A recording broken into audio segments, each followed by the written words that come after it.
On a Yael Schmitt, notre expert, qui vient de nous rejoindre, Finance et Pédagogie. Justement, on voulait parler un petit peu d'économie dans la Loire et on aurait bien aimé avoir un peu votre sentiment. On a 4 questions à vous poser, mais c'est par rapport à ce dynamisme entrepreneurial sur notre territoire. Comment se comporte le marché aujourd'hui sur les créations ? Alors, sur les créations, sur le territoire, il se comporte comme au niveau national. C'est-à-dire, il y a une dynamique qui est quand même assez forte. On retombe sur des chiffres qu'on n'avait pas connus pendant la période que nous avons traversée. Je repense à la crise sanitaire. Donc, on est sur, pour répondre à votre question, on retombe sur une dynamique très, très forte. Par contre, ce qu'il faut vraiment distinguer sur le million d'entreprises créées au niveau national et les 8000 créations d'entreprises au niveau du département, c'est qu'il y a quand même une disparité assez forte. Vous aviez votre invité juste avant, qui fait partie des grosses structures innovantes et quand même de taille importante. Par contre, lorsque l'on regarde un petit peu la répartition des créations d'entreprises, on va avoir une proportion de micro-entrepreneurs très, très forte. Alors, c'est bien. Statut d'auto-entreprise, c'est ça, d'entreprise individuelle? Exactement. Alors, d'entreprise individuelle et de micro-entreprise. Donc, on va dire que ça permet d'avoir une dynamique de création. Par contre, ça n'assoit pas forcément des bases très solides sur la pérennité. Pour moi, la lecture du statut de micro-entreprise est un lancement qui permet de faciliter l'intégration au monde de l'entreprise, mais pas une finalité en soi. Donc, pour répondre à votre question, Rémi, une dynamique pour le moment qui est plutôt assez forte et qui reprend de manière positive sur cette période et sur l'année qui suit. D'accord, très bien. Alors justement, on a vu donc ces données économiques là avec ce premier slide pour répondre à cette première question. C'est très intéressant cette analyse. Hein. On voit vraiment cette évolution. Mais concernant notre département par rapport à la dynamique nationale, où on en est? Ça, c'est le deuxième slide. Il y a une disparité qui est assez forte en fonction des régions. Si on essaie d'avoir une vision macro sur la région Auvergne-Rhône-Alpes, on est sur une dynamique qui est dans la norme au niveau national. Par contre, sur le département de la Loire, il y a quand même une dynamique qui est quand même, encore une fois, assez poussée. Mais je reprends cette répartition perdure sur la partie micro-entrepreneuriale. 8000 créations, 6300 de micro-entreprises ou d'entreprises individuelles.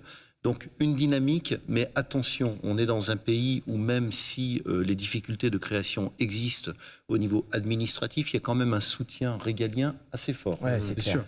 Donc, ce qui pousse un petit peu à la création, mais s'il n'y a pas un accompagnement, je dirais, pédagogique, pour ne pas faire de jeu de mots, sur la... fragile. Exactement. On va tomber sur des structures qui ne sont pas assises de manière pérenne et qui risquent à long terme... C'est cette montée de la création des micro-entreprises, c'est peut-être aussi à mettre en parallèle avec la fin de la crise sanitaire où les gens se sont remis en question.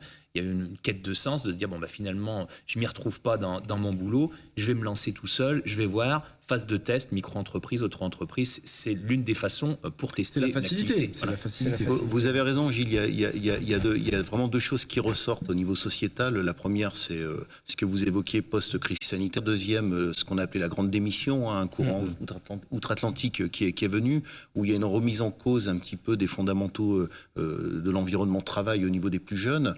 Donc l'entrepreneuriat peut être une piste.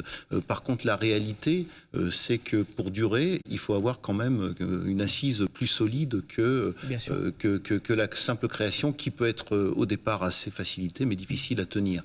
Et les défaillances, aujourd'hui, il y a le remboursement du PGA aussi. Je pense que les gens sont obligés de le rembourser. Aujourd'hui, on dit, on ne va pas par la case redressement, on va directement dans la case liquidation. Oui. Et on voit la courbe là. C'est incroyable. Alors là, on retombe dans la réalité. Hein.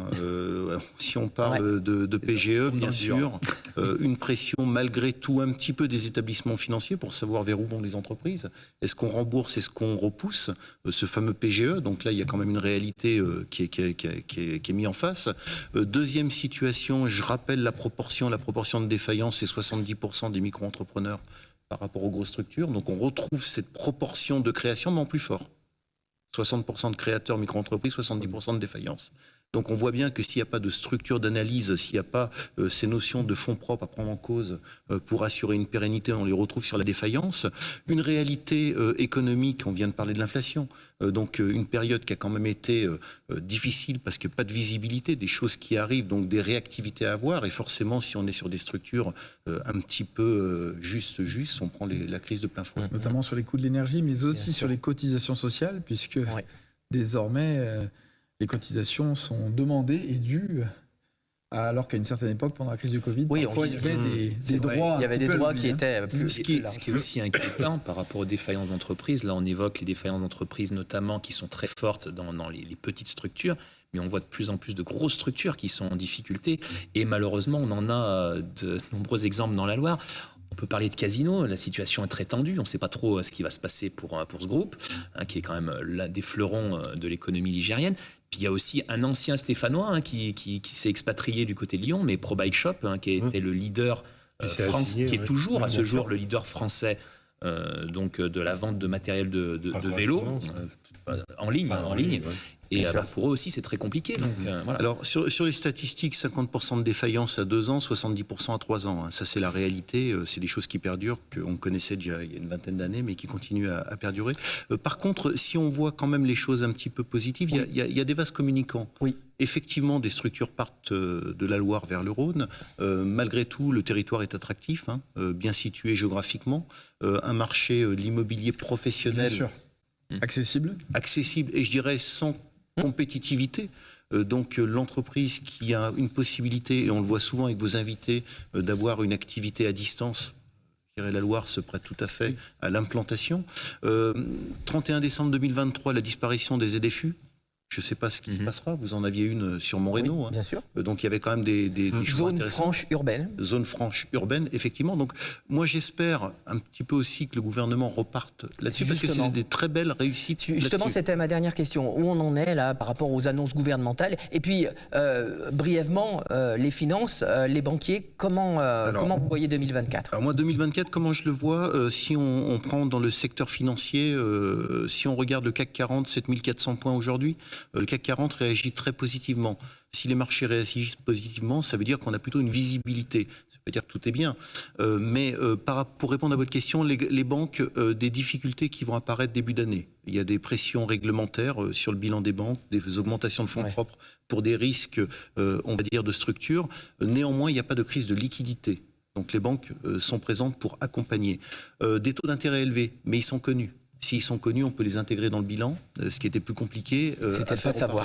Tout à fait. Donc ça, on le sait. Au niveau de l'environnement géopolitique, c'est compliqué, mais on imagine peut-être des avancées. Je parle pour la crise russo-ukrainienne. Donc il y a quand même des signes qui sont plutôt positifs sur la dynamique. Dernière chose, les Jeux de Paris. Les Jeux de Paris 2024, vous avez Saint-Étienne qui accueille une compétition de football.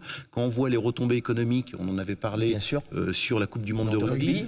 Voilà, il y a quand même des entreprises qui sont déjà en ordre de bataille et des retombées indirectes qu'on verra. Donc moi, j'ai plutôt une visibilité positive. Ouais, vous êtes un peu optimiste, moi, je trouve.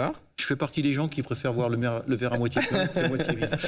Mais on a une belle région, on a une dynamique. Vous invitez régulièrement des entrepreneurs de haut niveau. On parle d'entreprises. Moi, je suis toujours très étonné quand on parle de chiffres d'affaires qui sont annoncés sur cette émission de haut niveau. Donc, il y a quand même une dynamique qui tire vers le haut. Je pense qu'il y a un besoin pédagogique d'accompagnement des plus petits. Parce que ça, c'est un réel problème sur l'éducation financière, mais pas uniquement des particuliers, mais aussi des professionnels. Et là, je pense que tout le monde a un rôle à jouer. Parfait. Merci beaucoup, Yael Schmitt, pour cette belle intervention et cette très belle analyse.